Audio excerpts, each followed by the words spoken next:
Employment Guarantee Scheme. This is a Government of India program. And this is a project that I personally lead as a minister. Using dashboards. And we're probably one of the very few states that have used dashboards. We pretty much dashboarded everything. And we're able to monitor performance real time and link it to the last mile functionary. So performance of government officials up to the last mile is actually linked. And we actually look at accountability coming in. We've doubled our performance in 12 months. And this is an indication of how a simple dashboarding tool has really brought about transformation. You know, I work with close to 26 ministries in this convergence project. And it's quite effective role how technology has worked for us.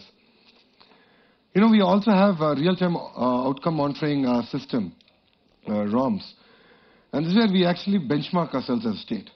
You know, in ease of doing business, we are number one in the country, but we're not excited about that. How can we be number one on this planet? So we're trying to learn from our peers in Singapore. We're trying to learn from other countries. How can we be better? You know, we have the Samaj Vikasam, where again it's SDGs broken down into different ways. And we have 10 themes and 47 indicators. So we have Kutumba Vikasam, we have key performance indicators, GVA, and also the SDGs. So think about this, 961 key performance indicators, monitored real-time across 36 ministries. And we have 1 million IoT devices in the field giving us data. And we have a real-time governance center which actually takes this data, does a lot of homework on it, and then advise ministers, ministries on where we're failing and how can we do better. And create an internal sense of competition among various ministries. So just to give you an idea of our journey, you know, Aadhaar, as I said, is the national ID program. And we call this Praja Sadhikara survey, where we sort of built a profile of a family. So we've understood how a family, who are all part of a family and how can we give benefits. So 44 million citizens are already on this platform. And we make it transparent. So as a citizen, you can know what's the data that we have about you. You can also know which different government departments have accessed your data in the last 12 months. So we made this very transparent to our citizens. Land Hub, as I spoke about, all the agriculture land, urban properties have all been mapped. They're now being geotagged under the Budhar program, and we're making it real-time thanks to blockchain. As I said, SAP, the entire treasury runs on SAP, the only state in the country, if not in the world, that does this. But it's been an amazing journey for us, and it's made, of course, the treasury far more efficient, which I think everyone wants to really know. The other project is e-Pragati. And e-Pragati means e-progress. And e-Pragati is about eliminating two fundamental challenges that we have as a country. The first challenge we have in India is we love certificates. This is something we've inherited from the British. There's a certificate for pretty much everything. But thanks to Aadhaar and now e-Pragati, your thumb is sufficient. You can access your certificates anywhere and making it completely real time. In India, you know, if your house is on fire, the first thing you save is your certificates. We've completely eliminated that. And the second thing is to create single source of truth. You know, many governments globally struggle with this. And the idea with e-Pragati is to achieve that. So what you're seeing is an ERP for government and creating a very integrated government going forward. And why are we trying to do this? Ease of living. How can Andhra Pradesh be the number one in the world in terms of ease of living?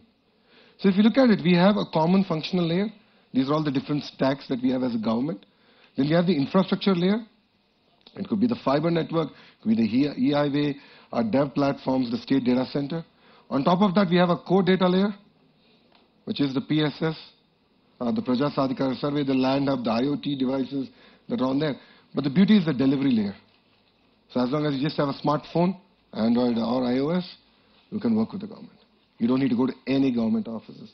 And the whole idea is to streamline. It could be B2C, it could be G2C, G2B, B2B. We see government becoming a platform for you to transact. So it's been an amazing journey for us. We have alerts where we go to the citizens. We've used drones extensively as a state. We have amazing infrastructure. But I'll come to the last point, which is satisfaction. in our vision as a state, we said by 2029, we want to have the highest satisfaction in India. And we've done that. We actually look at even media. We get feedback from both print and electronic media, the social media. We get grievances. So we have a 2,000-seater call center where citizens can call, 1100, and we get feedback from you. We hear you. We want to understand where we're failing. And here we also have an app where citizens can go and register their grievances. And all linked, of course, again, back to the National ID program. But the beauty of this is in the last few months, we've gone from 57% satisfaction to close to 77%. And we are the only state to actually monitor satisfaction.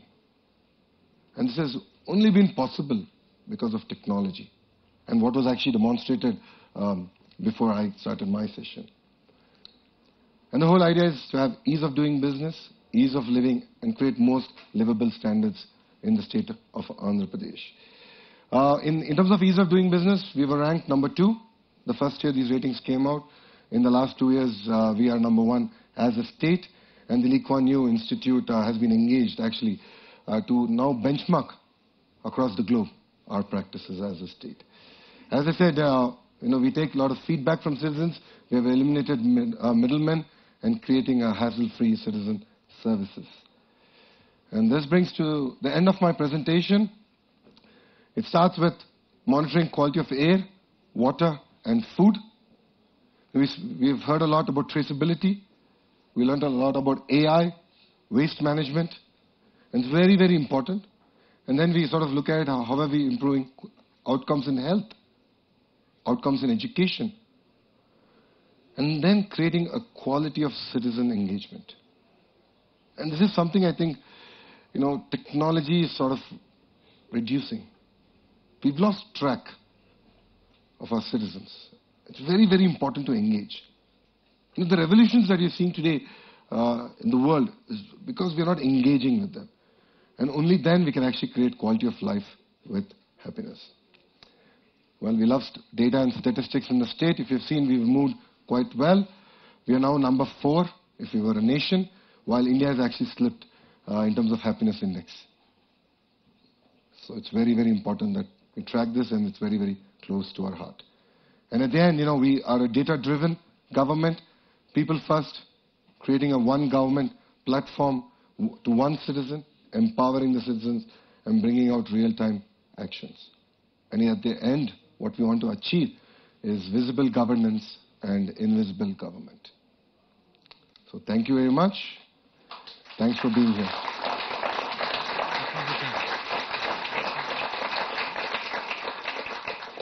Thank you very much, Minister. Now we have just about enough time for a 15 to 20-minute panel discussion, which will be moderated by Shireen Bhan, Managing Editor of CNBC TV 18. Joining the Minister on the panel are Vishal Lal, who is the Chief Strategy Officer of HP Enterprises, and Raj Ganguly, who's the co-founder of B Capital Group.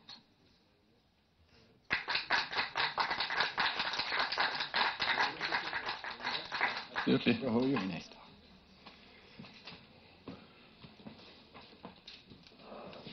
Be careful not to move too far.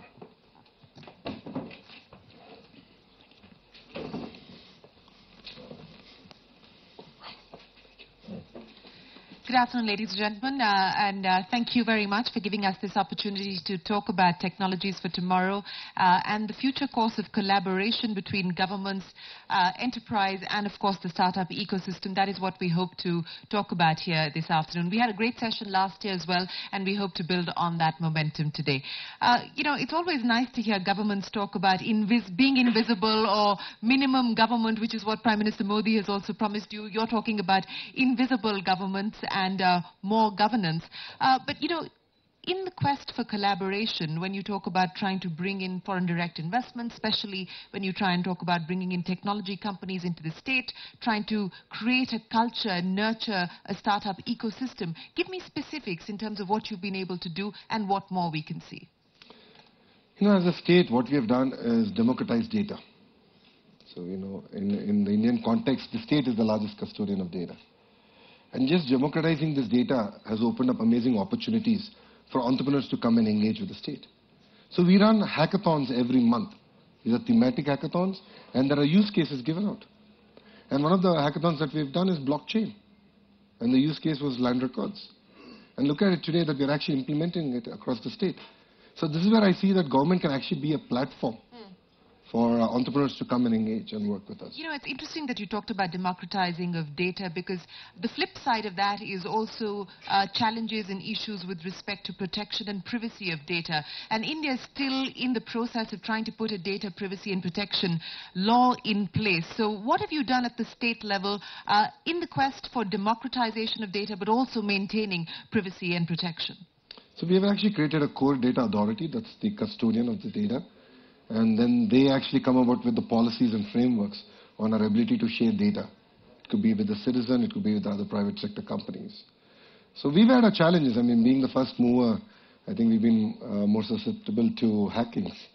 But then we're actually working, and as a state, we're the only state that actually has a SOC to protect our citizens against this. So I think it's an ongoing process. Because as we get smarter, the hackers do get smarter. And it's just a continuous, it's a journey. That's the way we protected ourselves. It is a journey. Vishal is the Chief Strategy Officer at HP.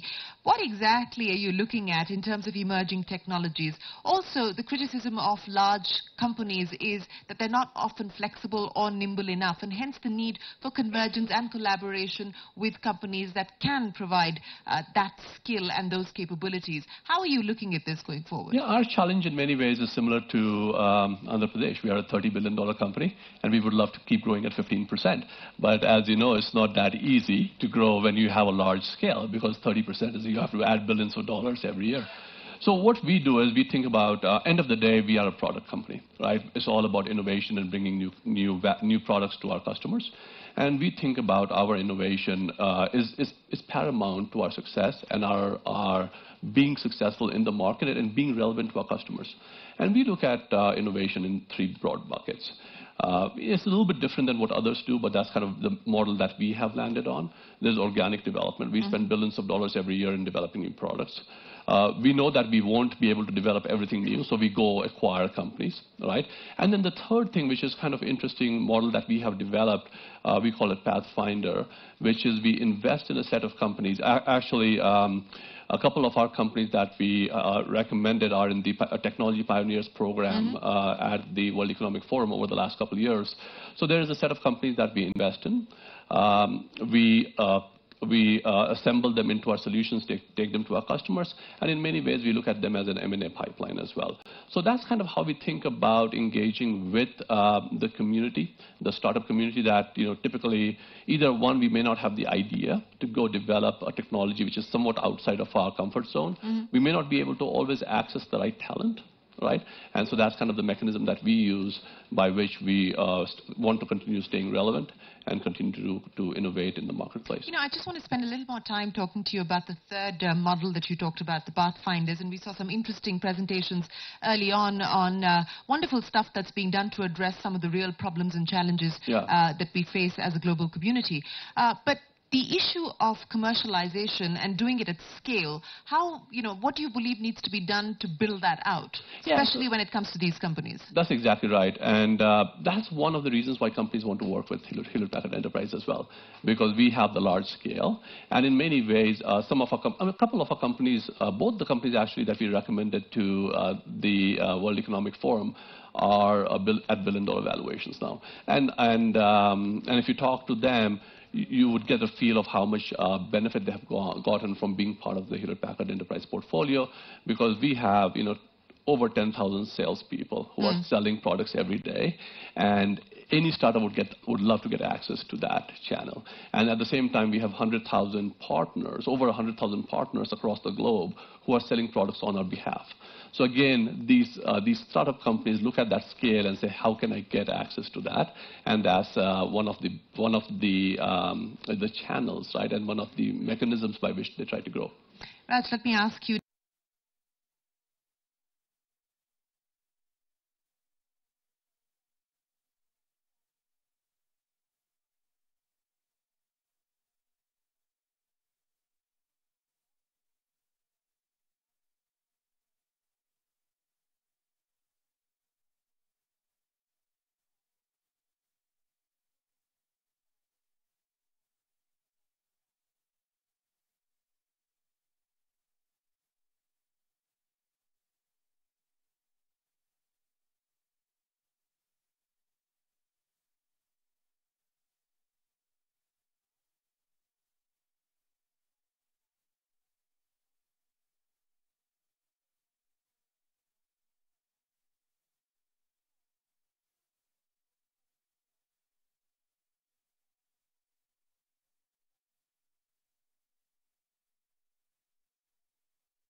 రాష్ట్రంలో ఎన్ని పెన్షన్లు ఇస్తున్నాం కూడా తెలియదు.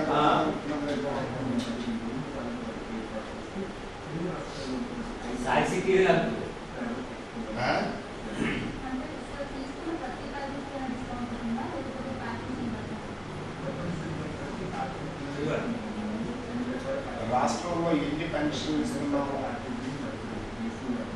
తెలియదు నా కొడుకులందరూ ముఖ్యమంత్రి అయిపోవాలనుకుంటున్నారు.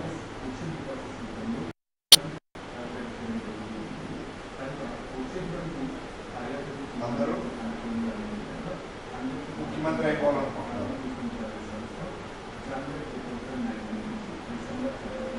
ఇంకేంటంటే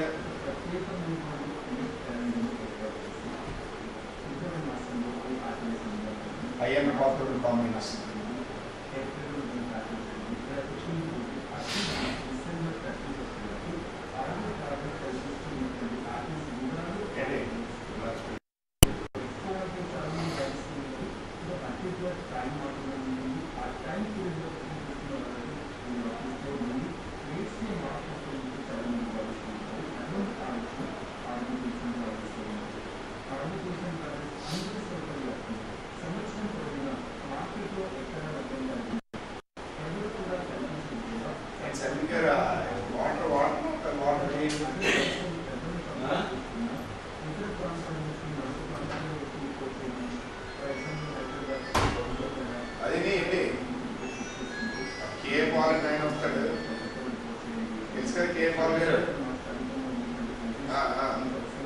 పంపించండి. ఎవరైనా అడగండి మరి మిమ్మల్ని ప్రార్థన చేసేది